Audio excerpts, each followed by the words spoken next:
히브리서 9장 22절에서 28절. 네, 다 찾으셨죠? 같이 한 목소리로 읽겠습니다.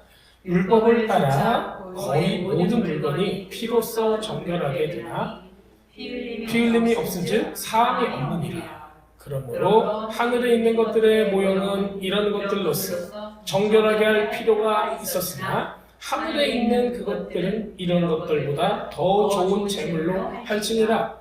그리스도께서는 참 것의 그림자인 손으로 만든 성소에 들어가지 아니하시고 바로 하늘에 들어가사 이제 우리를 위하여 하나님 앞에 나타나시고 대제사장이 해마다 다른 것의 피로써 성소에 들어가는 것 같이 자주 자기를 드리려고 아니하실지니 그리하면 그가 세상을 창조한 때부터 자주 고난을 받았어야 할 것이로되 이제 자기를 단번에 제물로 드려 죄를 없이 하시려고 세상 끝에 나타나셨느니라. 한 번 죽는 것은 사람에게 정해진 것이요 그 후에는 심판이 있으리니 이와 같이 그리스도도 많은 사람의 죄를 담당하시려고 단번에 들이신 바 되었고 구원에 이르기를 위하여 죄와 상관없이 자기를 바라는 자들에게 두 번째 나타나시느니라. 아멘. 자, 여러분들 여기 읽으시면서 항상 머릿속에 박혀있는 구절이 하나 있어요. 뭐예요? 27절 보면은 한 번 죽는 것은 사람에게 정해진 것이요 그 후에는 심판이 있으리니. 이거 많이 외우셨죠? 예, 어렸을 때 수련회 가서도 밥 먹기 전에 우리 밥절이라고 하죠. 밥 먹기 전에 요절 해가지고 이거 못 외우면 혼나잖아요. 밥 못 먹고. 그 정도까지는 아니었어요? 우리는 항상 밥을 못 먹는다는 것 때문에 항상 외웠는데. 네. 그래서 우리는 요것만 많이 머릿속에 들어있고 이 앞뒤로는 잘 들어있질 않아요. 네. 그래서 오늘은 바로 이 부분들을 보려고 할 겁니다. 자, 우리가 어제 대속죄일에 대해서 공부를 했었고요. 오늘은 그 대속죄일이 우리한테 정말 친근하진 않아요. 왜냐면 우리가 지켜본 적이 없기 때문에 도대체 이거는 어디 다른 나라에서 온 것인가? 과연 성경에 있는 것인가? 우리가 그것도 모를 정도로 우리가 구약을 잘 접하지 않고 구약에 있는 내용들을 우리가 실제로 해본 적이 많이 없기 때문에 이게 굉장히 생소할 수가 있습니다. 근데 어렸을 때 여러분들 대속죄일에 대해서 저도 기억이 나요. 주일학교에서 어떤 거를 가르쳐 주셨냐면은 대속죄일에 하나님의 지성소에 누가 들어간다? 대제사장이 들어간다. 그런데 대제사장이 거기다가 그 지성소에서 피를 뿌리고 나오는데 방울 소리가 안 나요. 딸랑딸랑. 방울 소리가 안 나면 어떻게 되는 거예요? 죽는 거예요. 그렇죠. 그러니까는 방울을 달고 들어간 다음에 근데 우리 대제사장만 들어가잖아요. 누가 같이 들어가요? 안 들어가죠. 그러니까 죽으면은 누가 끌고 나와요? 못 끌고 나오죠. 그러니까 이제 발에다가 끈을 묶어서 달랑달랑 소리가 안 나면은 이렇게 끌고 빼는 거예요. 네. 그래서 그 모습을 어렸을 때 참 제가 들었어요. 많이. 대속죄라면은 속죄에 대한 거는 많이 안 듣고 얼마나 무섭냐. 하나님의 지성소가 얼마나 거룩하냐. 무섭지.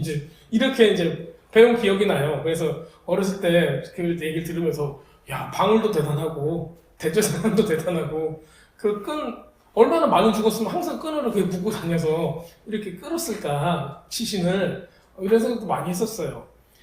그만큼 우리 지성소 하면은 여러분들 어떤 생각이 어떤 이미지가 있으세요? 지성소 거룩한 곳 그리고 가장 어떤 곳인 것 같아요? 은밀한 곳. 네. 그런 느낌이 있으시죠? 자, 그러면은 또 어떻게 지성소를 어떻게 하면 어떻게 더 표현해 볼 수 있을까요? 하나님의 거룩과 임재가 가득하고 영광이 가득하고 구름이 가득한 곳. 그런데 여러분들 거기를 들락날락 할 수 있을까요? 구약에는 대제사장만 들어갔어요. 그냥 제사장급도 못 들어갔어요. 그냥 제사장은 앞에 떡상하고 그 등을 비추는 등대하고 진설병에다가 이 떡을 항상 바꿔놓고 불을 항상 켜이기 때문에 제사장은 항상 들어갔어요. 그런데 향을 피우고 지성소에서 향을 피우고 그 안으로 들어가서 법궤와 거기 있는 이런 모든 제사의 의식을 행하는 거는 누구만 할 수 있었다? 대제사장만 할 수 있었다는 얘기예요. 그리고 이거는 대제사장이 15명 있죠. 자, 함정입니다. 한 명이에요, 한 명. 한 명이 있으니까는 그 한 명이 없으면 어떻게 되는 거예요? 만약에 그 한 명이 죽었다. 어떻게 돼요? 끊어지는 거예요. 자, 여러분 생각을 해보세요. 그때 당시에 하나님의 이름을 부를 수 있는 사람이 딱 한 명 있었어요. 누구였을까요? 대제사장인 거예요. 하나님의 이름을 아는 사람은 온 이스라엘 중에 딱 한 명이에요.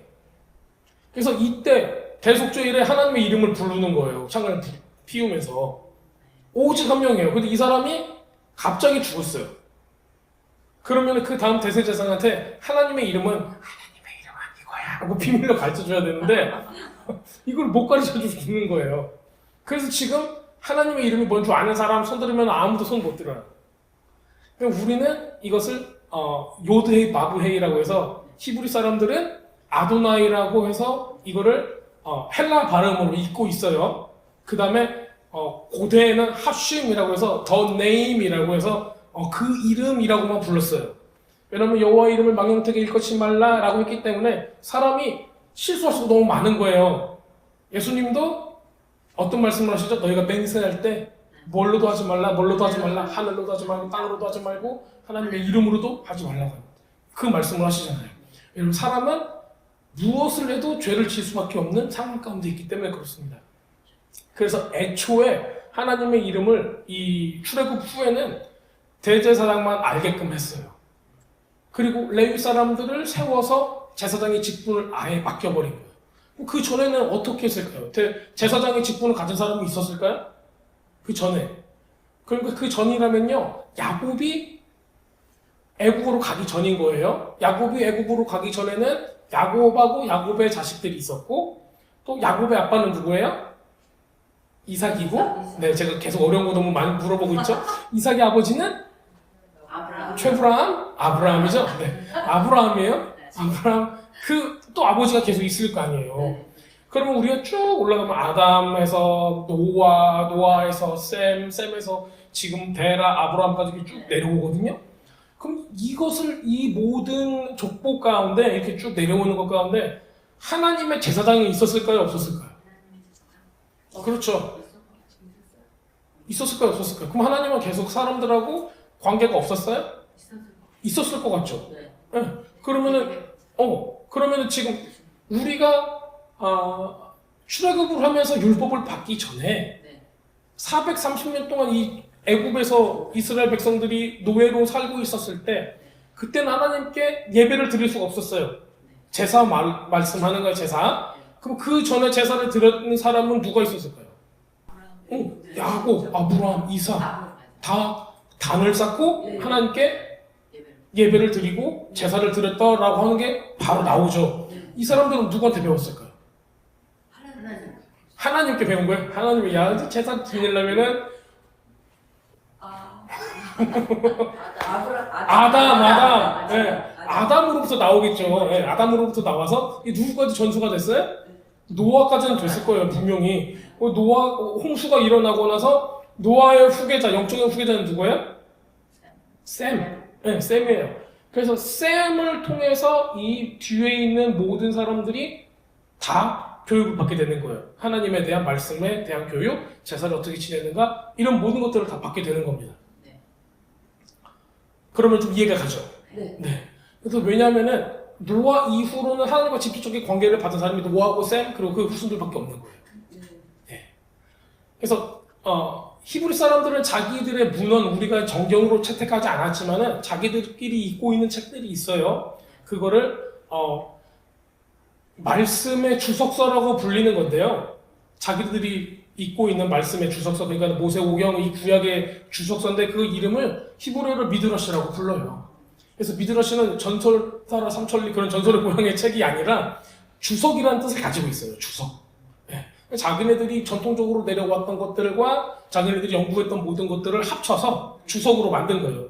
여러분들도 성경 어떤 것들을 찾고 싶어요. 그러면 어디 주석 이렇게 찾으면은 그거에 대한 학자들의 의견들이 다 나와 있어요. 근데 거기서 보면은 학자들마다 견해가 다 달라요. 네. 그런데 우리가 좀 눈여겨봐야 될 거는 히브리 사람들은 어떻게 생각했는가예요. 왜냐면요, 지금 우리 현대 사람들은 우리의 시각으로는 한 번도 안 해본 대속죄를 가지고 이것은 이렇다 저렇고 저것은 저렇다라고 말하는 거가 조금 부끄러운 거예요. 이거를 그대로부터 해왔고 이거에 대한 생각이 있는 사람들이 이거에 대해서 얘기를 해줄 때 우리는 또 어떤 측면을 가지고 나면은 예수님이 우리의 구원자 되신 그 모습을 가지고 그 퍼스펙트를 가지고 이것을 맞춰 나가는 거예요. 그러면은 그 안에 굉장히 좋은 것들을 발견할 수가 있습니다. 그래서 이거 발견을 하는데요. 제가 저 위부터 한번 와볼게요. 그러니까는 오늘은 어떤 식으로 할 거냐면요. 히브리서 앞부분부터 해서 볼게요. 제가 오늘 아침에 히브리서 1장부터 계속 쭉 읽어왔었거든요. 근데 내용이 이거 진짜 모세 오경을 우리가 쭉 읽는 듯한 그런 느낌을 받을 정도로 히브리서는 구약을 우리가 안다면은 건질 게 너무 많은 풍성한 그런 사랑을 느낄 수 있는 그런 책이에요. 저는 말씀을 읽으면서 하나님의 사랑을 느낀다, 예수님의 사랑을 느낀다, 이게 가장 중요하다고 생각을 해요. 아무것도 안 느끼고 그냥 냉랭하게 읽는 것은 우리한테 굉장히 큰 손해입니다. 왜냐면은 말씀을 읽을 때 주의 성령께서 우리의 마음을 계속 만지시고 치유하시고 새롭게 하시고 빛을 주시고 생명을 주세요. 그렇기 때문에 우리의 모든 이런 어둠 가운데 있었던 어려운 부분들이 다 회복이 됩니다. 말씀을 읽기만 해도 그래요. 자, 그렇다면은 우리가 이렇게 대속죄일에 주님께서 행하신 이 놀라운 일들을 이해하기 위해서 우리가 조금 더 히브리서를 읽어보려고 해요. 히브리서 4장 14절에서 16절을 우리가 먼저 읽어보겠습니다. 제가 천천히 읽어볼게요. 그러므로 우리에게 큰 대제사장이 계시니 승천하시니 곧 하나님의 아들 예수시라. 우리가 믿는 도리를 굳게 잡을지어다. 우리에게 있는 대제사장은 우리의 연약함을 동정하지 못할 이가 아니요 모든 일에 우리와 똑같이 시험을 받으신 이로되 죄는 없으니라. 그러므로 우리는 긍휼하심을 받고 때를 따라 돕는 은혜를 얻기 위하여 은혜의 보좌 앞에 담대히 나갈 것이니라. 이렇게 기록을 하고 있습니다. 자, 우리가 이 히브리서는 사도 바울이 썼을 것이다라고 얘기를 해요. 완전히 그거를 컨펌하지는 못했어요. 하지만은 굉장히 많은 부분이 사도 바울의 문체와 그 다음에 사도 바울이 쓰는 이 수사법들 있죠? 이런 것들하고 굉장히 동일해요. 그리고 이 연대기를 보면은 1세기 기독교예요. 1세기 기독교. 누구한테 들으라고 썼을까요? 1세기 기독교인들이겠죠. 당연히. 그런데 제가 물어보는 거는 히브리 사람들 아니면 이방인들. 히브리 사람들이에요. 왜냐면요, 히브리서잖아요. 그리고 이방인들이 알기 어려운 율법에 대한 것들이 엄청 들어가 있어요, 여기 안에. 그리고 이것들을 본다면은 우리들이 잘 알지 못하는 영역들을 묘사를 굉장히 잘 해놨습니다. 그래서 이때 당시 사람들이 무슨 생각을 가지고 있었는가를 우리가 알 수가 있어요. 그러니까 우리들이 지금도 1세기 기독교인들이 어떤 배경 지식을 가졌고 어떤 생각을 하면서 머리에 뭔가가 들어있을 건데 그러면은 말하는 사람도 저 사람은 저걸 분명히 알고 있어. 자, 우리도 얘기할 때 자, 우리 예전에 호돌이 기억나세요? 이렇게 얘기를 물어봤어요. 그러면 다 기억하죠. 왜? 우린 쌍팔년도에 살았으니까 호돌이가 뭔 줄 알아요. 그런데 호돌이를 기억 못하는 뉴 제너레이션한테 너 호돌이 알아? 그러면 호돌이를 알까요? 모를까요? 모르죠. 지금 성경도 마찬가지예요. 그 사람들이 두루 읽고 있고 모든 사람들이 알고 있는 내용들을 알고 있다고 간주한 상태에서 이야기를 하고 있는 거예요. 자, 그러면 히브리서 4장 지금 14절 16절을 제가 한번 설명까지 드려보겠습니다. 누가 필요하다는 거냐면요, 큰 대제사장이 필요하대요. 그리고 히브리 사람들한테는 요 때를 잠깐 우리가 이걸 생각을 해보셔야 될 것 같아요. 예수님께서 AD 30 몇 년도 정도의 추정으로 그때 죽으셨어요. 그렇죠? 그때까지는 뭐가 있었어요? 성전이 있었어요. 성전이 있어서 제사를 드렸어요. 그런데 뭐가 없을까요? 성전은 있는데 뭐가 없어요. 대제사장도 있어요. 돈 주고 샀어요. 그때. 대제사장 직분 돈 주고 샀어요. 자, 뭐가 없었냐면은 이 시온자가 없었어요. 법궤가. 네, 법궤가 없었어요. 법궤가 없었으니까는 대속죄일 때 법궤에다가 7번의 피를 뿌릴 수가 있을까요, 없을까요? 없어요. 그래서 뭐만 했어요? 금식만 하고 그 다음에 아사살의 염소, 그 염소 2마리 잡는 거 있죠? 그 의식만 했어요. 그 의식. 네. 법궤가 없으니까 법궤에다가 못 뿌리잖아요, 피를. 그것만 못한 거예요. 자, 그러면은 AD 70년에 그 성전이 또 무너집니다. 그러면은 이 책을 읽고 있는 사람이 AD 70년 전이건 후건 지금 뭐가 지금 없는 상태예요? 진짜 제사장이 대제사장이 없는 거예요. 정확하게 속죄를 하려면은 누가 들어가야 돼요? 대제사장이 들어가서 하나님의 회막 안에 들어가서 피를 뿌린 다음에 이 모든 것들을 다 완료를 시켜야 되는 거예요. 근데 그 상황에서 없는 거예요, 대제사장이 자기들 앞에. 그럼 예수님을 믿는 사람들이 저분이 메시아야. 그런데 메시아가 어떻게 되셨어요? 십자가에 박혀 죽으셨어요. 그 다음에 죽었으니까 이 사람들은 우하고 도망가게 된 거예요. 이 믿음을 믿는 사람들이 이제 예루살렘을 기점으로 해서 온 지중해 연안에 있는 온 열방 가운데 퍼져 있는 상태입니다. 자, 그곳에 이 편지를 쓰게 되는 거예요. 누구 보라고? 히브리 사람들 보라고 하는 거예요. 대제사장이 우리에게 있다고 얘기를 하는 거예요. 그게 바로 승천하신 하나님의 아들 예수와 예수님이세요. 그래서 그 믿는 그 돌을 꼭 굳게 붙드세요 라고 얘기를 하고 있어요. 이게 우리들한테는 뭐 크게 다가오질 않을 수 있어요. 근데 그 사람들한테는 굉장히 큰 문제예요. 1년마다 대속죄일로 속죄를 하는데 여태까지 그게 제대로 안 됐단 말이에요. 근데 제대로 될 수 있는 근거가 여기 생기는 거예요. 그런데 우리 대제사장은 우리의 연약함을 동정하지 못할 리가 아니에요. 그러면 예전에 대제사장은 어떻게 했다는 거예요? 우리의 죄를 동정했어요, 안 했어요? 안 했어요. 죄가 있으면 안 되잖아요. 그렇기 때문에 동정하지 못했어요. 굉장히 스트릭했죠. 또 이분은 우리와 똑같이 시험을 받으신 이유도야 라고 표현을 하고 있어요. 알고 있는 거죠. 예수님이 얼마나 힘들게 사셨는가. 여러분, 예수님이 나사렛이라는 동네에 살면서 얼마나 그 동네가 얼마나 빈궁하고 얼마나 가난했는가 여러분들도 아시죠? 네. 너무 어려워서 밥을 한 끼 먹고요. 그냥 사과 하나 먹으면은 그게 하루 종일 굶어야 되는 그런 수준의 가난을 그때 당시에 많은 사람들이 누리고 있었어요. 우리 이전에도 5병이요, 7병이요 이야기를 들어보면은 7병에 보면요. 사흘이 넘었는데 3일이요. 사흘이 넘었는데 사람들이 굶고 있었다라고 표현을 하고 있어요. 얼마나 먹을 게 없었으면 그럴까요? 그때 당시에 그 로마의 압제를 받고 있는 사람들이 그렇게 어렵게 살았어요. 예수님은 그런데 왕처럼 잘 먹고 잘 사는 게 아니죠.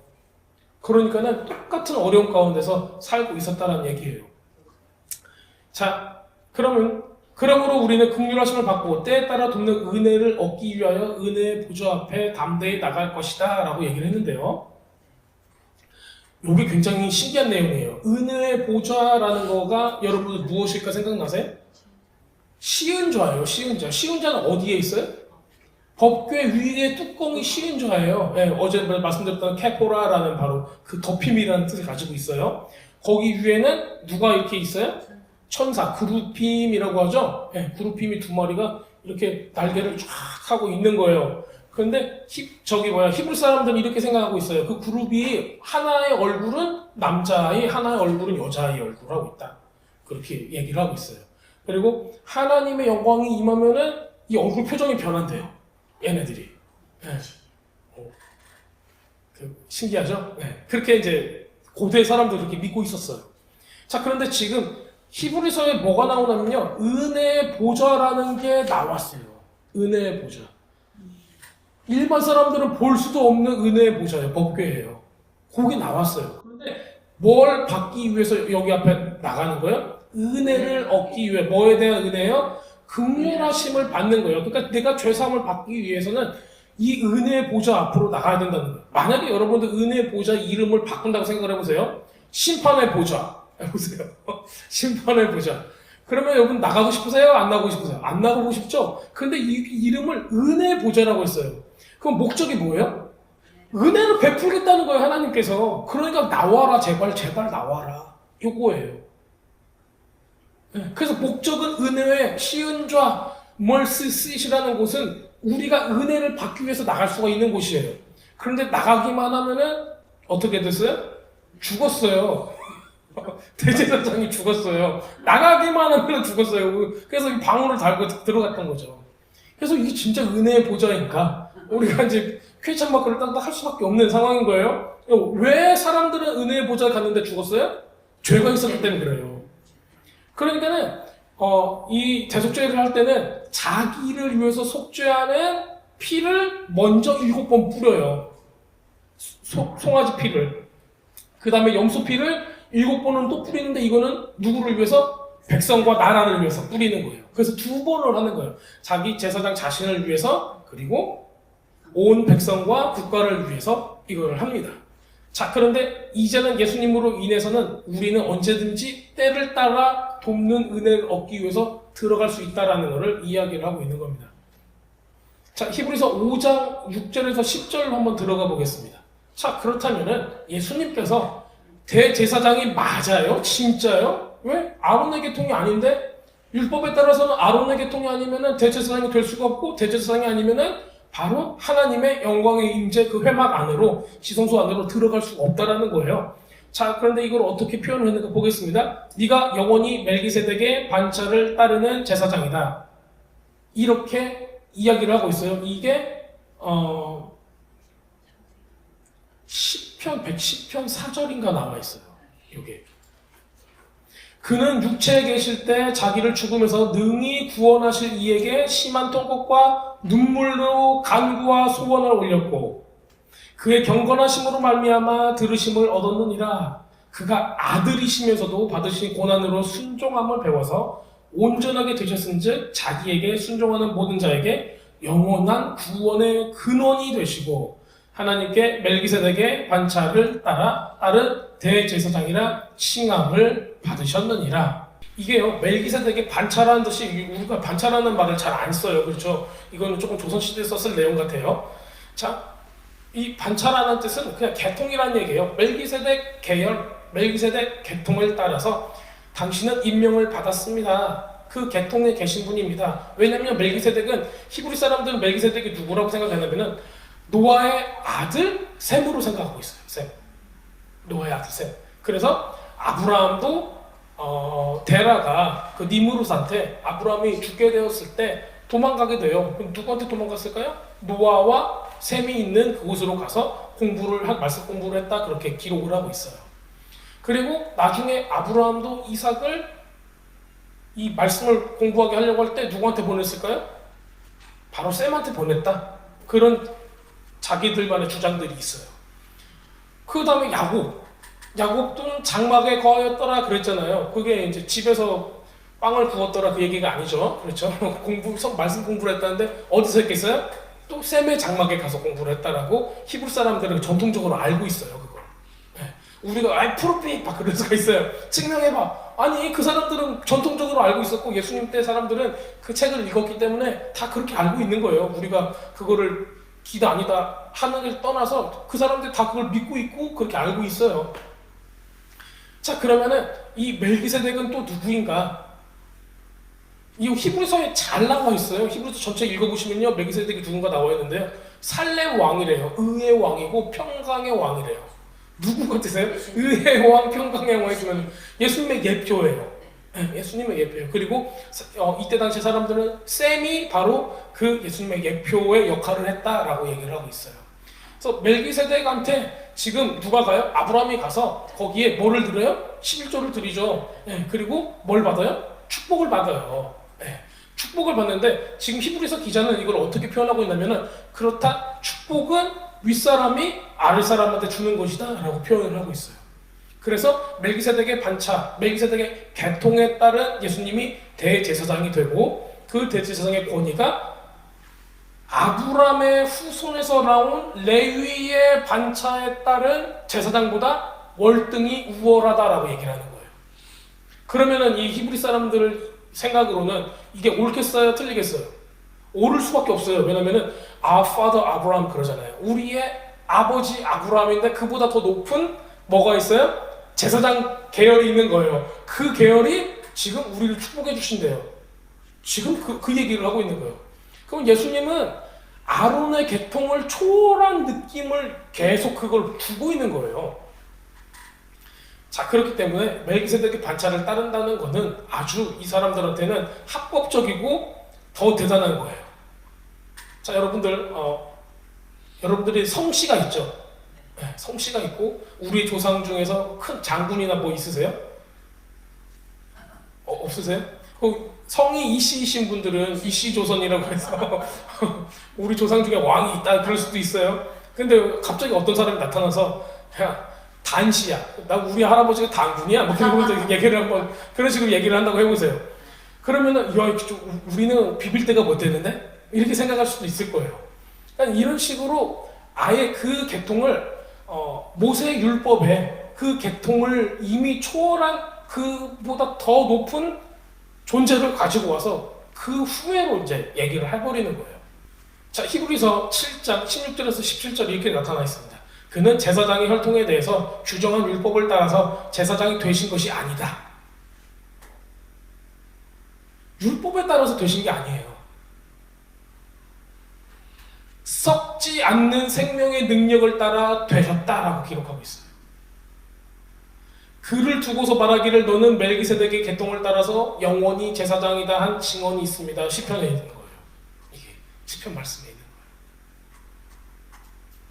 자, 그렇다면 이때 당시의 모든 제사장들은 모세 율법에 따라서 레위 사람만 제사장이 될 수 있었다는 거예요.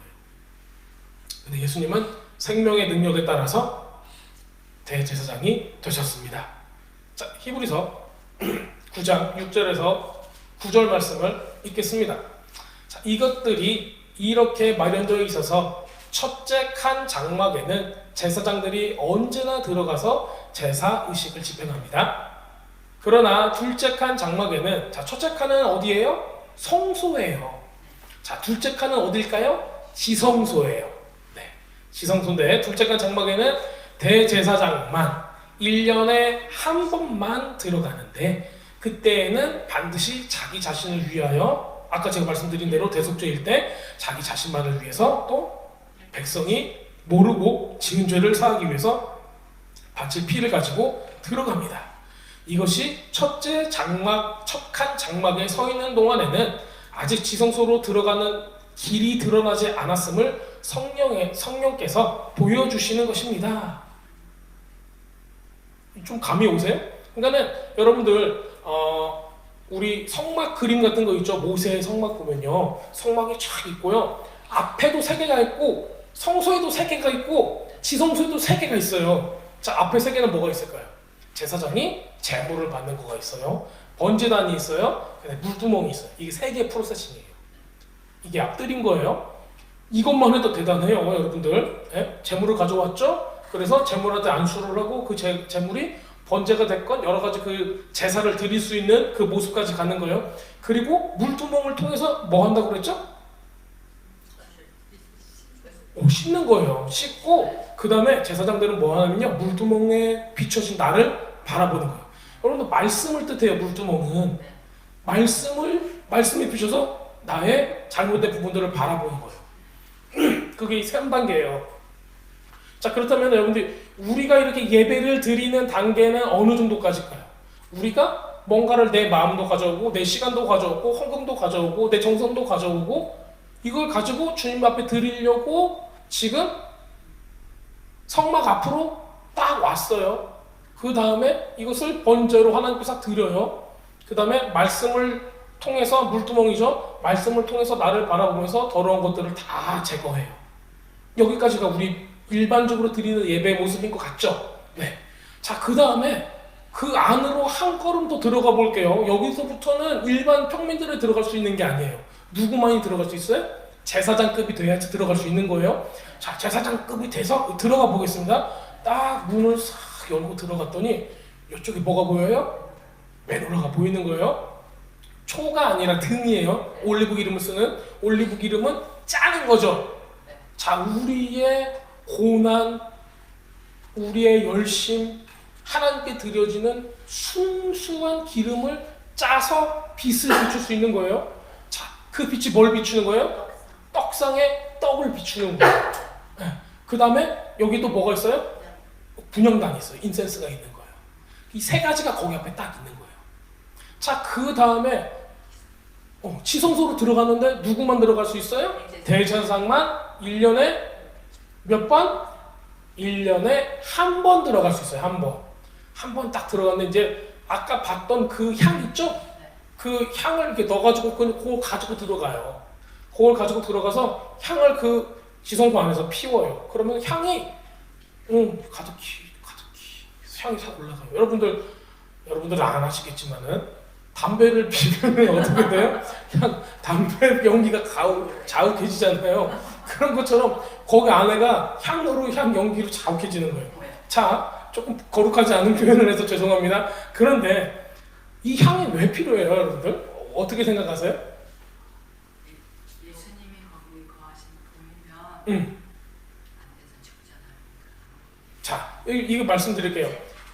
구약에서는 하나님께서 임하셨을 때 죄인들이 하나님을 보게 되면 어떻게 돼요? 죽어요. 그런데 지성소는 누가 있는데요? 하나님께서 계시는 곳이에요. 하나님의 영광의 임재가 있는 곳이에요. 그곳에 하나님이 계시다는 거예요. 자, 그러면 구약에서 우리가 하나님을 맨 처음 이스라엘 백성이 봤던 때가 언제예요? 그렇죠. 맞아요. 모세의 백성들이 시내 산 앞에서 하나님을 만났을 때예요. 그때 어떻게 표현하고 있어요? 시내 산 위에 구름이 빽빽하고 자욱하고 연기가 나고 하나님의 나팔 소리가 붕 하고 났다고 나오잖아요. 그거하고 똑같아요. 자, 그거를 그대로 재현한 게 뭐예요? 지성소인 거예요. 자, 그런데 원래 하나님의 영광이 임했을 때 모세 때를 항상 생각해 보세요. 회막에 모세가 들어가니 하나님의 영광의 구름이 거기에 머물렀더라. 그래서 하나님과 모세는 얼굴을 맞대는 그런 친밀한 관계였다라고 우리가 성경에서 보고 있어요. 그 영광의 구름이 언제 임해요? 하나님께서 임하셨을 때 그 영광의 구름이 그거에 대한 결과로 나타나는 거예요. 자, 그런데 지성소에 그 영광의 구름이 임했어요? 안 임했어요? 안 임했어요. 평상시에. 평상시에 안 임했어요. 근데 평상시에 안 임했다는 걸 뭘 뜻하냐면요. 자, 하나님이 오셔가지고 영광의 구름을 나타내 보이시는 이유는 이거 어떤 표현이냐면요. 우리 동양에서는 구름 타고 날아다니는 신선이잖아요. 그런데 우리 성경에서는요. 구름을 내보낸다라는 거는 눈에 보이지 않게 한다는 거예요. 여러분들 제가 엊그저께 애들 라이드 하는데 안개가 쫙 해가지고 하나도 안 보이더라고요. 그래서 사고 날 뻔했어요. 근데 여러분들 구름이 빽빽하다는 거는 안 보인다는 얘기예요. 안 보여요. 그러면 우리가 하나님의 영광 가운데 딱 임했을 때 하나님께서 우리를 볼 수 있어요, 없어요? 영광 구름이 있으면. 하나님께서는 우리를 볼 수 자, 우리는 하나님 볼 수 있어요, 없어요? 왜 그럴까요? 죽으니까. 그래서 구름을 왜 만들었어요? 죽지 않아요. 그래요, 못 보게 하려고. 이거 꼭 아셔야 돼요. 왜냐면요, 하나님의 영광의 구름은 우리한테 멋있게 보이려고 만든 게 아니에요. 우리를 보호해주기 위한 거예요. 자, 우리는 뭘로 비춰지는 거예요? 죄. 우리는 죄인이니까 죄로 비춰지는 거예요. 하나님은 죄, 어둠이에요. 그 어둠이 하나님의 존재 앞에 딱 와 있는 거예요. 그러면은 빛이, 자, 우리 여기 불 꺼져 있다가 불 딱 켜면은 어둠이 어디로 갔어요? 없어지는 듯이 우리 그냥 소멸해버리는 거예요. 하나님께서는 우리를 살려주시길 원하는데 불 딱 켜서 소멸되면 안 되잖아요. 그러니까 구름을 거기다가 미리 쫙 빽빽하게 해서 우리를 죽이지 않으려고 이 모든 안전장치를 하는 거예요. 자, 구름은 또 뭘 의미할 거예요, 그러면요? 죄사함을 의미하는 거예요. 내가 너의 죄를 보지 않겠다라는 거예요. 그래서 난 너를 죽이고 싶지 않아. 그러니까는 이거 필요해. 나중에는 사람들이 하나님을 구하고 그 하나님의 마음을 알지 못하기 때문에 이 구름이 임하지 않는 거예요. 모세 같은 사람이 없으니까 임하지 않는 거예요. 그러니까는 그 구름을 인공적으로 만들어내는 거예요. 그게 하나님께서 이 향을 피우라고 하나님께서 말씀을 하신 거예요. 모세를 통해서. 그래서 그 향을 피웁니다. 그 향을 피우고 나서 거기 위에다가 피를 7번 뿌림으로써 그 죄사함을 우리가 받을 수 있다는 거예요. 저는 그래서 이런 것들을 보게 되면은 하나님의 안전 자체가 완전 사랑이에요. 우리한테 어떻게든지 죄를 사해 주시기 위한 하나님께서 우리에게 가까이 오고 싶어하는 그 마음을 여러분들이 느끼셨으면 좋겠어요. 자, 그래서 여러분들이 앞에 칸, 두 번째 칸, 세 번째 칸, 뜰, 성소, 지성소까지 우리가 이 들어가는 모습에 대해서 얘기를 했어요. 자, 여러분들이 또 잊지 말아야 될 게 있습니다. 예수님께서 십자가의 죽으심으로 그 피가 뿌려졌을 때, 죽으셨을 때 우르르 쾅쾅 하면서 땅이 지진이 나서 쪼개지고 그 다음에 휘장이 반으로 쫙 쪼개졌어요. 근데 그 휘장이 어디 있는 휘장이에요? 지성소에 있는 휘장. 지성소에. 지성소에 누구만 들어갈 수 있었어요? 대제사장만 들어갈 수 있었는데 그게 딱 찢어졌어요. 찢어졌으면은 그게 여러분들 얼마나 큰 거 아시죠? 네? 저 잘 기억이 안 나는데 30피트에서 50피트 정도 되는 엄청나게 큰 거고 그게 수대에 걸친 제사장의 의복을 가지고 짜집기를 해서 만들어 놓은 두께만 해도 요 정도 되는 두께고. 네. 왜냐면 거기에는 함부로 근접하지 못하게 하려고 그렇게 해놓은 거예요. 근데 이게 위에서 아래로 쫙 쪼개진 거예요. 그럼 여러분 생각해 보세요. 30피트에서 50피트 되니까는 엄청 크니까는 그 조그만한 이스라엘 감람산에서 예수님께서 죽으셨을 때 사람들이 동쪽을 향해서 이제 보고 있잖아요. 감람산이 딱 그쪽이거든요. 딱 봤을 때 지성소가 휘장이 반으로 쪼개진 거를 사람들이 봤을까요? 못 봤을까요? 당연히 봤다니까요. 봤으니까는 그 복음서 기자들이 썼을 거 아니에요. 그 사람들만 본 게 아니에요. 나는 매의 눈을 가졌지 하고 보는 게 아니라 모든 사람들이 그 수십 피트 되는 거니까는 그게 보였던 거예요. 사람들이 다.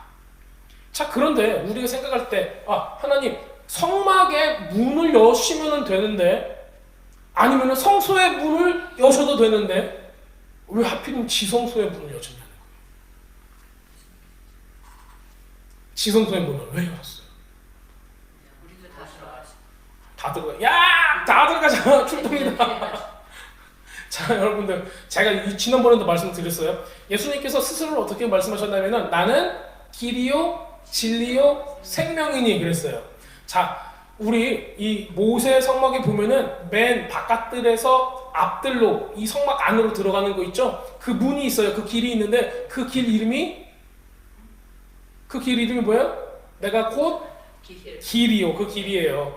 그 다음에 지성소로 들어가는 문 거기가 있어요. 거기가 뭘까요? 길이요, 진리요. 그 다음에 지성소로 들어가는 문이 있어요. 그 문 이름이 생명인 거예요. 그러면은 예수님께서 내가 곧 길이요, 진리요, 생명이니 나로 말미암지 않고는 아버지께로 올 자가 없느니라 했을 때 그때 당시 히브리 사람들, 이스라엘 사람들은 어떻게 생각했을까요? 그때 당시 생각을 해보세요. 이 사람들이 매번 가서 1년에 3번씩은 꼭 가서 거기에 제사를 드리는 종교적인 사람들이에요. 그 사람들이 그 위치와 그 모든 것들을 알고 있어요. 그 문의 이름도 알고 있어요. 그런데 예수님께서 그 얘기를 하시는 거예요. 내가 곧 길이요, 진리요, 생명이. 여러분도 어디 가가지고요. 내가 뭐가 하면은 사람들은 아무 반응이 없을 거예요. 근데 지금 여기서 예수님께서 하신 거는 뭐냐면요. 이스라엘 남자들이라면은 모든 사람들이 알고 있는 그 내용을 가지고 얘기를 하는 거예요. 그리고 마지막에 뭐라고 말씀하셨어요? 아버지께로 올 자가 나로 말미암고는 아무도 없대요. 왜냐면 내가 바로 그 문이래요.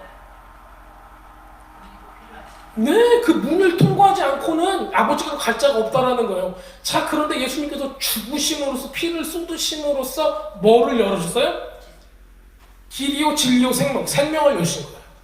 자, 생명은 어떤 영역이냐면 영의 영역이에요. 영. 자, 앞에는 육의 영역이에요. 그 다음에 혼의 영역이에요. 맨 끝이 영의 영역인 거예요.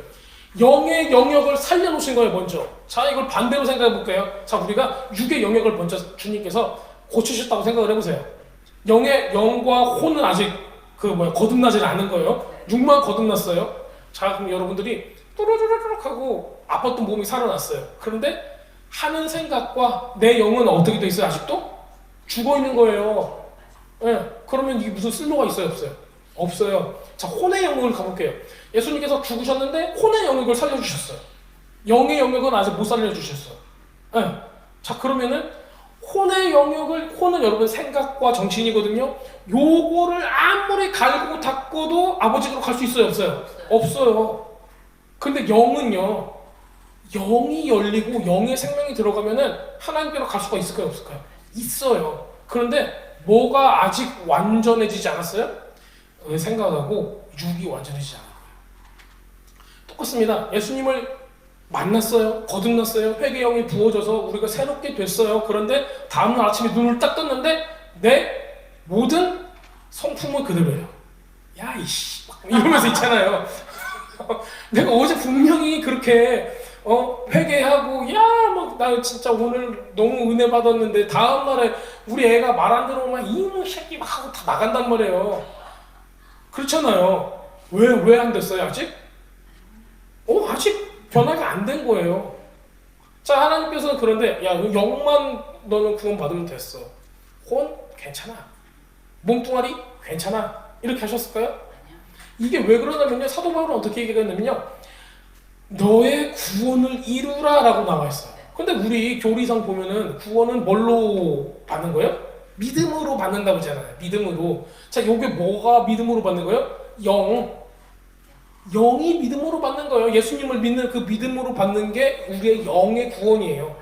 그 다음에는 뭐가 필요한 거예요? 우리의 삶을 살아가면서 내 생각을 바꿔야 되는 거예요. 그걸 뭘로 바꿀 수가 있을까요? 그렇다면 말씀으로 바꾸는 거예요. 그렇기 때문에 여러분들이 말씀을 읽으셔야 돼요. 자, 말씀을 읽다 보면은 어머 내가 잘못했네? 알아요 몰라요?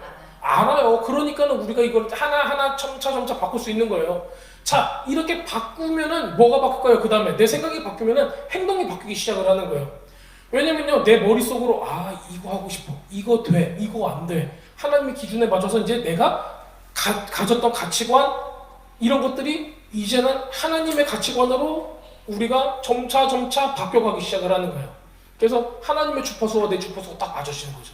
딱 그랬을 때 이제는 주님께서 원하시는 행동을 내가 하겠습니다 라고 해서 내 육적인 부분, 그러니까 내 삶의 행동의 부분들이 바뀌기 시작을 하는 거예요. 그렇게 돼서 우리가 매일매일 죽을 때까지 뭐 해야 되는 거예요? 주님을 닮아가는 거예요. 자, 그런데 우리가 한 번에 이거를 이룰 수 있어요? 없어요? 못 이뤄요. 그렇기 때문에 우리는 하다가도 넘어지고 힘들어도 하고 고민도 많이 하고 그러면서 주님 앞에 또 나가고 그러는 거예요. 그런데 예수님께서 그거를 보고 집어쳐라 그래요? 안 그래요? 이것밖에 못하나? 하에 안 해? 안 그러시잖아요. 왜? 우리를 정말 그 꿀 떨어지는 눈으로 계속 바라보고 계신단 말이에요. 왜냐면은 예수님께서 지금 히브리서도 읽어보면 계속 그 부분이 나오거든요. 왜 예수님께서는 육을 입고 오셨습니까? 그분은 대제사장처럼 우리한테 너 그거 못한다고 막 손가락질 하는 분이 아니래요. 왜? 예수님은 더 어려운 데서 그 모든 시험을 다 겪고 오셨기 때문에 우리 마음을 누구보다 아신대요. 이 땅 가운데 하나님께서 이 육신을 입고 천사보다 못한 모습으로 오신 이유가 무엇입니까? 라고 히브리서 기자가 그걸 얘기를 하고 있는 거예요. 고대 사회에서는 아브라함한테도 야곱한테도 뭐 소돔과 고모라에 있는 롯한테도 나왔던 존재가 있어요. 누구예요? 천사예요. 그래서 천사 숭배 사상이 아주 만연했어요. 하나님은 직접 우리한테 얘기 안 하시고 누굴 보내신다? 천사를 보내신다. 삼손 있죠, 삼손. 삼손 아빠가 삼손 아기 날 거라고 나시린이니까 처음에 소식을 받았을 때 누가 와서 얘기해줘요? 천사가 얘기해줘요. 그러니까 고대 사회에서는 다 천사가 와서 얘기하기 때문에 마리아도 누가 얘기해줘요? 천사가 와서 얘기해줘요. 그러니까 천사가 대단하겠어요? 안 대단하겠어요? 엄청 대단한 거예요, 천사가. 그러니까 천사 숭배 사상이 아주 당연했어요. 그렇기 때문에 히브리 사람들이 히브리서 맨 처음에 보면은 천사 숭배 사상에 대해서 나와 있어요. 1장에 보면은. 천사 숭배할 필요가 없어. 왜? 우리한테 누가 있으니까? 예수님이 있으니까. 그게 나오는 거예요. 왜 예수님께서 이 땅 가운데 육신의 모습을 입고 오셨는가? 그 표현을 어떻게 하냐면은 천사보다 못한 모습으로 어떻게 오셨냐 그 얘기를 해요. 자, 여러분들 천사보다 대단하세요? 천사보다 예쁘세요? 아니면 천사보다 날개가 있으세요? 천사보다 뭐 나은 게 좀 있으세요? 이거 보면은 우리는 천사보다 나은 게 하나도 없어요. 그런데 하나님께서는 천사를 창조하신 이유가 우리를 위해서 창조하신 거예요. 그때 그 히브리서는 이렇게 표현을 해요. 천사를 바람이고 불꽃이다라고만 표현을 해요. 그러니까 하나님께서 사용하시는 목적이라는 거예요. 자, 예수님께서 이 땅 가운데 육신을 입고 오신 이유가 천사보다 못한 존재가 돼서 우리에게 오신 이유는 바로 이것이에요. 우리에 대한 죄에 대한 이 모든 것들을 해결하기 위해서요. 만약에 하나님이 그냥 하나님 입장에서 자, 내가 다 해결해 줄게 짝 하면은 그게 하나님의 법하고 맞아요? 틀려요? 하나님께서 만드신 법은 죄를 졌으면은 뭐가 필요하다는 거예요? 사망이 필요하대요. 사망. 누군가가 죽어야 된다는 거예요. 그 죄의 값으로. 그런데 그 누가 죽어요? 하나님이 죽어요? 하나님은 죽을 수가 없잖아요. 그래서 주님께서 육신을 입고 우리하고 똑같은 모습으로 오셨어요. 그래서 대신 죽을 수가 있는 거예요. 근데 이런 모습들을 여러분들이 하나님이시라면 하실 수 있을까요? 저는 상상도 못할 것 같아요. 우선 내가 하나님이라는 것도 상상도 못하겠고 그런데 하나님인데 또 사람의 모습으로 여러분들 제가 우리 애기가 레고를 갖고 잘 놀아요. 레고 갖고 퓨퓨퓨 하고 놀다가 던지고 발로 밟고 부시기도 하고 막 그래요. 근데 만약에 내가 저 레고를 너무 사랑해. 레고를 구원하기 위해서 내가 레고로 변하겠다. 이런 상상을 할 수 있을까요, 여러분들? 자기의 피조물의 형상으로 그렇게 낮아진다는 거가 그거는 정말 상상할 수 없는 것 같아요. 근데 그거를 하셨던 거예요. 척착한, 그러니까 우리의 혼적인 것까지 이 재산을 통해서 들어가는데 지성소에 들어가는 길은 막혀 있는 거예요. 지성소로는 못 들어간댔어요. 여태까지. 대제사장 들어갔다가 한번 죽기만 하는 거예요. 그리고 법궤를 뺏기니까는 대제사장이 들어가서 피를 뿌릴 수가 있어요, 없어요? 온전한 죄사함이 안 된다는 거죠. 그래서 지성소에 못 들어가고 이 막힌 길을 성령께서 보여주시는 거예요. 자, 이렇게 히브리서 9장에 나와 있어요. 장막은 현 시대를 상징합니다. 장막은요, 현 시대를 상징한대요. 장막을 거두면 어떻게 돼요? 장막을 거두면 어떻게 돼요? 여러분 텐트 걷었어요. 그럼 캠핑장에서 나가야죠. 똑같습니다. 거두면 없는 거예요. 여러분 육신이 뭐라고 불러요? 성경에서? 장막이래요. 이거 거두면 어떻게 되는 거예요? 없어지는 거예요. 현 시대 여러분들의 삶은 그냥 장막인 거예요. 그래서 그 장막에서 우리는 하나님께서 이렇게 예배드리라, 이렇게 예배드리세요 하신 것대로 우리는 예배를 드리는 거예요. 그런데 우리가 아무리 예배를 드려도 우리는 다시금 뭐 하게 돼요? 죄짓게 된다는 거예요. 그래서 우리한테 필요한 건 뭐예요? 계속 이 제사가 필요하냐? 지금 그걸 역설을 하고 있습니다. 출애굽기 25장 22절 이렇게 얘기하고 있습니다. 거기서 내가 너와 만나고 속죄소 위 곧 증거계 위에 있는 두 그룹 천사예요. 그룹 사이에서 내가 이스라엘 자손을 위하여 내게 명령한 모든 일을 내게 가르치리라, 이르리라. 어디서 만난대요? 주님께서? 내가 너와 속죄소, 그러니까 그 법궤 위에 있는 그 바로 그곳 있죠? 네. 거기서 만나겠대요. 그 두 그룹 사이에서 내가 그리고 말을 하겠대요. 그게 주님의 약속인 거예요. 지금도 여러분들, 자, 그럼 예수님께서 죽으셨어요. 여러분들 안에 거하세요. 그러면은 예수님께서는 여러분들 안에 어디에 거할까요? 마음 지성소 가장 깊은 곳에 있다라는 거예요. 단전에 있다고 여러분들 많이 말씀하시는, 심장이 벌렁벌렁한데 여기 계신다 할 수가 있는데 단전 호흡이라고 해서 이제 그런 거 아닙니다. 자, 우리 안에 있는 지성소에 있다라는 거예요. 가장 깊은 곳에 계신다는 거예요. 거기는 나도 몰라. 이 나도 내가 누군지 모를 때가 많잖아요. 나도 나한테 얘기를 안 하거든요. 그곳에 하나님께서 마치 장막을, 모세 장막도 뭘로 만들었어요? 여러분들 기억나세요? 모세 장막은 뭘로 만들었어요? 모세 장막. 텐트? 텐트죠. 텐트인데 뭘로 만들었어요? 뭘로 덮었어요? 가죽으로 덮었어요. 가죽. 여러분들 뭘로 덮여 있으세요? 자, 이거 뭐라고요? 살가죽이라고 하죠. fat? 그래서 이제 지방은 또 하나님께 태워드려야 되는 거예요. 그렇죠? 가죽으로 돼 있어요. 장막을 왜 가죽으로 만들었을까요? 우리 때문에 그래요. 너희가 장막이라는 거예요. 내가 거할 처소는 모세가 만든 그 텐트가 아니라 내가 너희 살가죽 속에다가 뭘 만들었다? 내가 나의 처소인 장막을, 지성소를 너희 안에 만들었다라는 거예요. 자, 그런데 또 재밌는 게 있어요. 여러분들 이것도 한번 생각해 보세요. 이 장막을 지금 히브리서에서는 어떻게 표현하고 있어요? 하늘의 뭐라고 그래요? 모형이래잖아요. 모형. 이걸 또 어떻게 표현하냐면요, 그림자래요. 그림자. 하늘의 모형 그림자. 진짜는 어디 있다? 하늘에 있대요. 자, 그러면요, 여러분들 모세의 성막이, 수르바벨 성전이, 솔로몬의 성전이 다 그러면 뭐예요? 모형이에요. 모형. 진짜 아니라 모형인 거예요. 모세도 신의 산에 올라가서 하나님과 이야기를 하고 그 다음에 내가 보여준 식양대로 만들어라고 한 게 하늘에 가서 하나님 나라를 보고 와서 만든 게 성막인 건데, 우리는 뭐예요?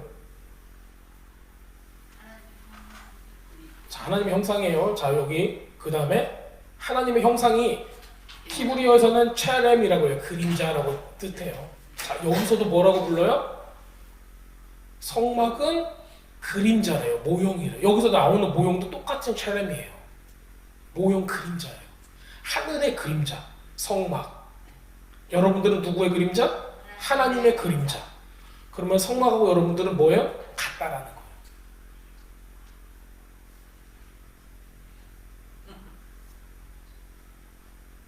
여러분들을 굉장히, 저는 이렇게 생각해요. 여러분들은 참 존귀한 존재예요. 너무 소중한 거예요. 여러분들은 그냥 한 사람 한 사람이 주님 보시기에 너무 아름다운 존재일 수밖에 없는 게, 하늘나라의 모형이에요. 여러분들은. 여러분들이 천국이에요. 여러분들이 하나님의 형상인 거예요. 여러분, 하나님의 형상이라고 우리가 창세기에서 봤을 때, 어머, 내가 하나님의 형상인가, 눈, 코, 입을 보면서 조금 못생겼는데? 이렇게 할 수도 있고, 좀 자존감이 좋은 사람들은 이렇게 이 정도면 괜찮네? 이렇게 할 수도 있고, 여러분들 마음대로 생각할 수가 있죠. 자, 그런데 여러분들은 이 눈, 코, 입, 겉모습이 아니라 여러분들의 영, 이거 자체가 하나님의 형상, 그리고 천국의 모형인 거예요. 그림자고 모형이 똑같은 얘기예요. 천국의 모형이에요. 여러분들이 하나님이 거하시는 곳, 여러분들이 하나님이 거하시는 곳이에요. 그러니까 여러분들 미워하면 안 돼요. 스스로를.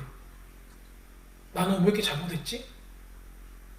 내가 예전에 저 왼수하고 결혼하는 것만 안 했더라면, 이런 거 하지 마시라고요. 여러분들이 한 모든 것은 하나님 앞에서 너무 아름다운 거예요. 그리고 하나님께서는 여러분들을 더 아름답게 하실 거예요. 왜? 예수님을 만났으니까. 그렇기 때문에 주님께서 지금 대속죄일 때는 어디서 이 모든 죄사함의 마침표를 찍는가? 바로 지성소에서 찍는다.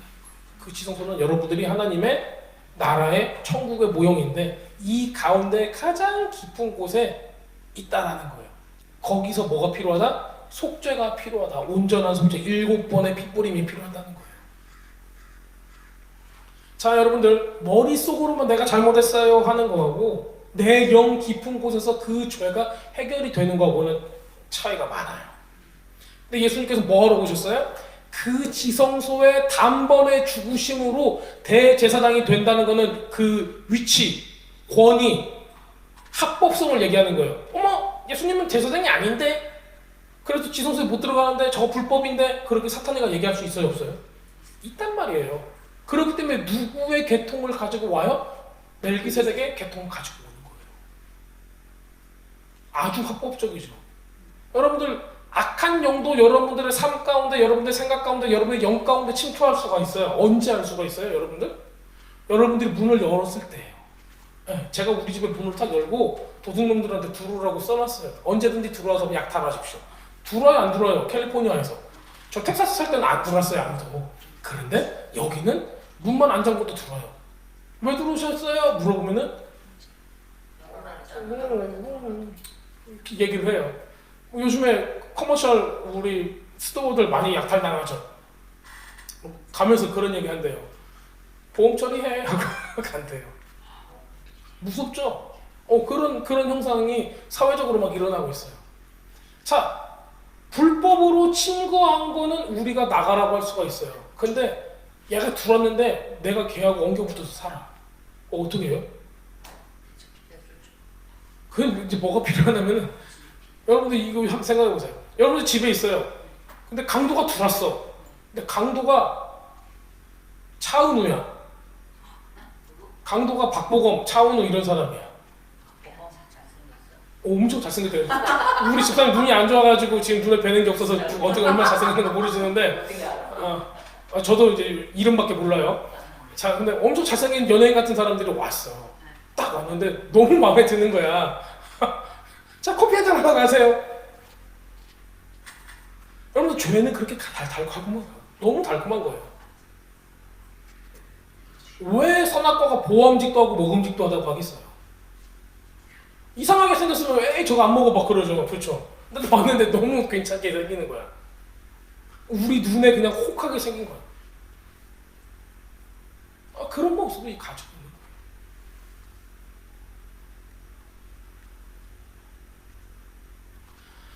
자, 이사야서 44장 22절에 요 말씀이 있습니다. 내가 내 허물을 빽빽한 구름같이 내 죄를 안개같이 없이 하였으니 너는 내게로 돌아오라.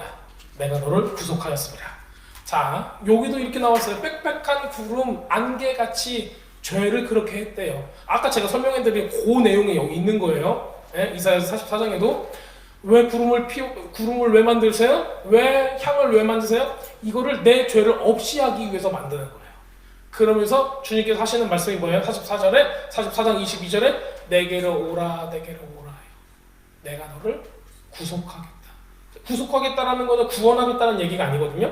여러분들 이거가 조금 달라요. 구원하겠다는 것은 저기서 죽어온 사람 손을 뻗쳐가지고 내가 으차 해서 살려주는 게 구원이에요. 구속은 뭐냐면요, 지금 빵에 있는 사람이에요. 감옥에 있는 사람인데 보석금 얼마를 내고 빼와야 되는 거예요. 값을 지불하고 가져왔다 해요. 지금 구속하겠다라는 건 뭐냐면 내가 값을 내겠다라는 거예요. 요거 차이가 좀 있어요. 그러니까 값 없이 그냥 빼내오는 거가 아니라는 거예요. 값을 치르겠다라는 얘기예요. 자, 여러분들 위해서 값을 치러줄 사람이 있으세요? 아니, 여러분들 삶을 살아가면서 여러분이 뭔가 실수를 했어. 그 값을 치러줄 사람이 있으세요? 그렇죠? 여러분들이 사고 쳤으면 수습해야죠. 그렇죠? 근데 삶을 살아가면서 내가 사고 친 것도 내가 수습해야 되는데 영적으로 온 인류에 우리가 사고를 쳤어요. 근데 그 문제를 지금 값을 치러주시러 오셨대요. 자, 근데 여러분들 자녀가, 여러분들의 배우자가 실수로가 됐건 아니면은 진짜 나빠서가 됐건 뭔가 사고를 쳐가지고 경찰서에 딱 가 있어요. 보석금 5만 불이 필요하대요. 어떻게 하실래요? 내고 데려와셔야 돼요? 아니면 5만 불이 없어서 조금 힘들까요? 일단은 빌려와서 데려와야지. 그러니까는 똑같은 마음이에요. 우리 자녀가 만약에 그렇게 된다면은 우리가 무슨 값을 치르고서라도 얘를 살려내려고 할 거예요. 하나님의 마음도 그런 거예요. 근데 그 대가가 굉장히 큰 거죠. 자, 속죄서에 대해서 이렇게 나타나 있는 게 구절이 있어요.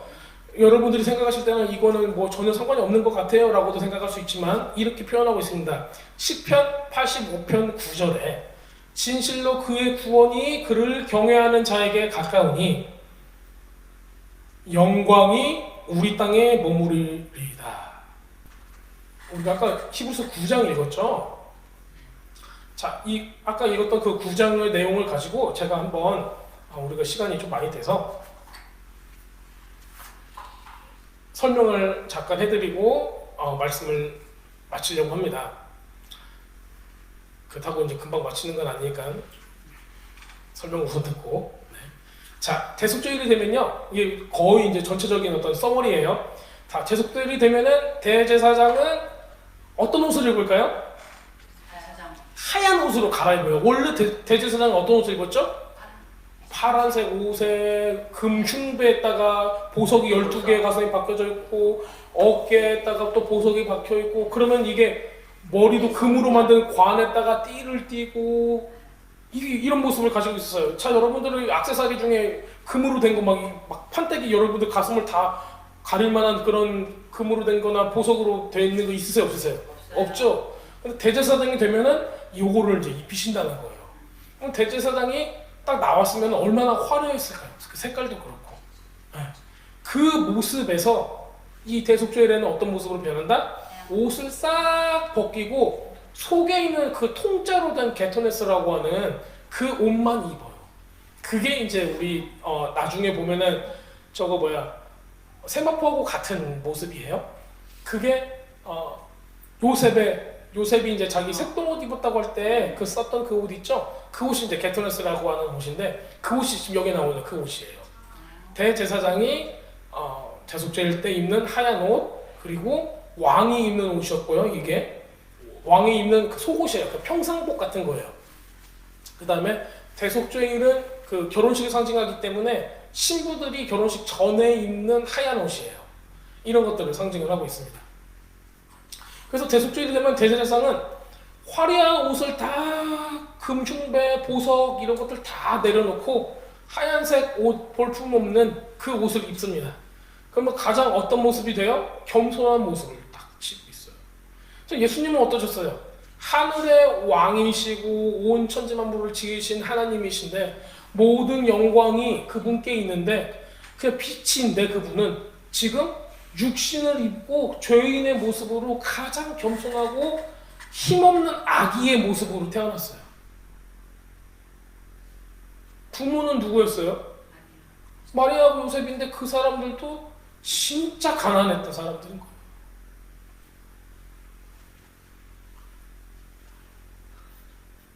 이 모습은 뭐냐면 대제사장은 그 영광을 다 박탈당하는 그런 모습이에요. 그리고 지성소로 들어가는데 룰루랄라 여러분들 화장실 갈 때도 여자친구 같이 들어가는 여자들 많잖아요. 화장실 갈래? 하고 가잖아요.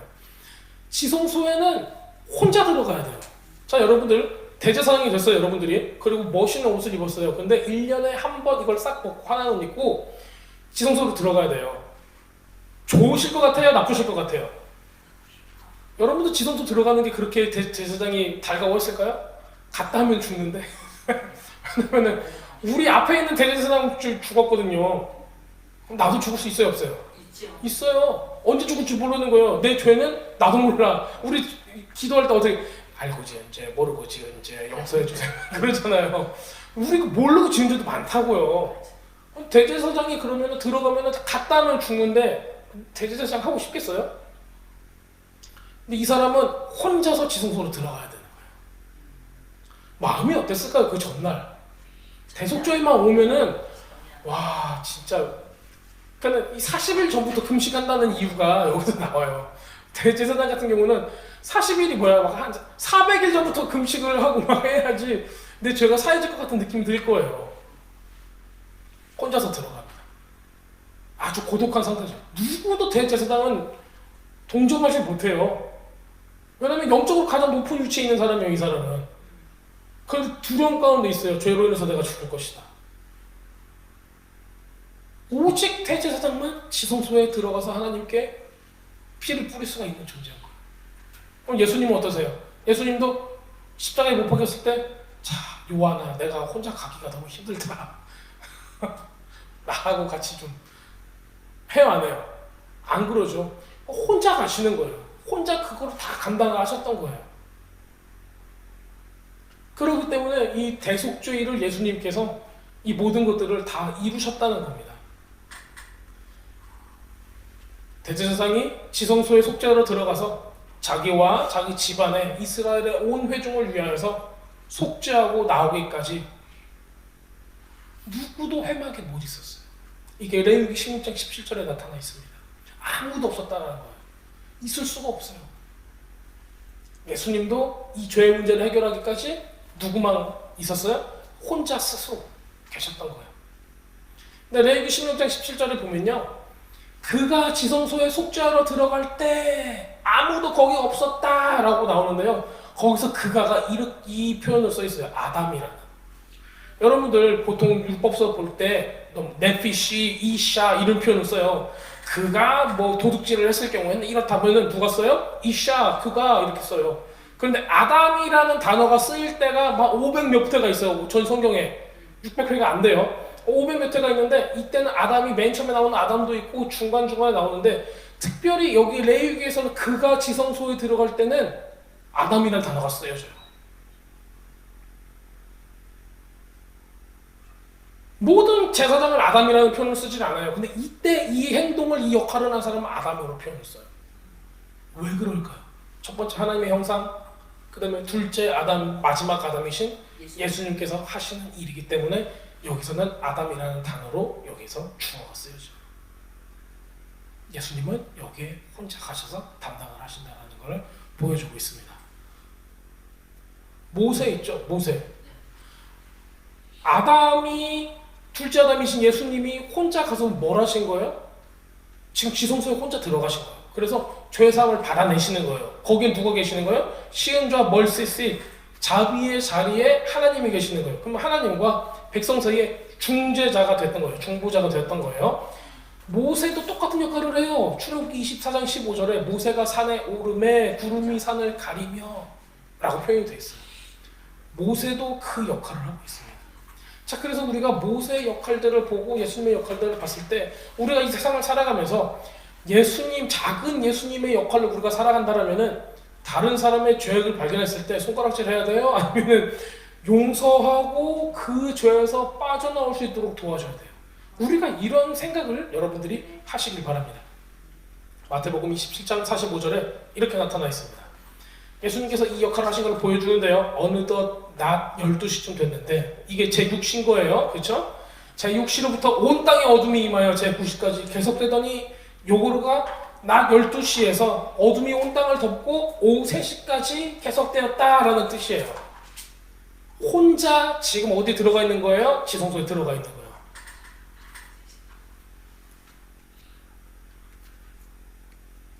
완전히 분리된 어둠 가운데 주님께서 계셨다라는 것을 보여주고 있습니다.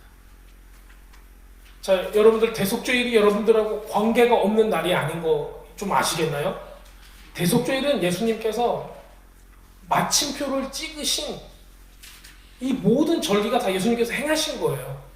근데 죄사함을 위해서 행하신 굉장히 궁극적인 이 모든 아픔들을 다 담당하신, 그리고 대제사장의 역할을 완전히 끝맺음하신 분이세요. 여러분들이 오늘 말씀을 통해서 예수님의 사랑을 더 깊이 느끼셨으면 좋겠어요. 그리고 하나님은 이 구약 성경에 나와 있는 이 모든 것들이 다 계획을 하셨을 거예요. 누구를 위해서? 우리를 위해서 이 모든 것들을 다 계획을 하셨던 거예요. 심지어는 성전의 모형까지도 여러분들을 위해서 준비를 하셨던 겁니다. 여러분들 잊지 마시고요. 여러분들 안에 다시 한번 예수님께서 오셔서 그 지성소에 예수님의 피가 뿌려지는 시간이 되시기를 예수님의 이름으로 축복합니다.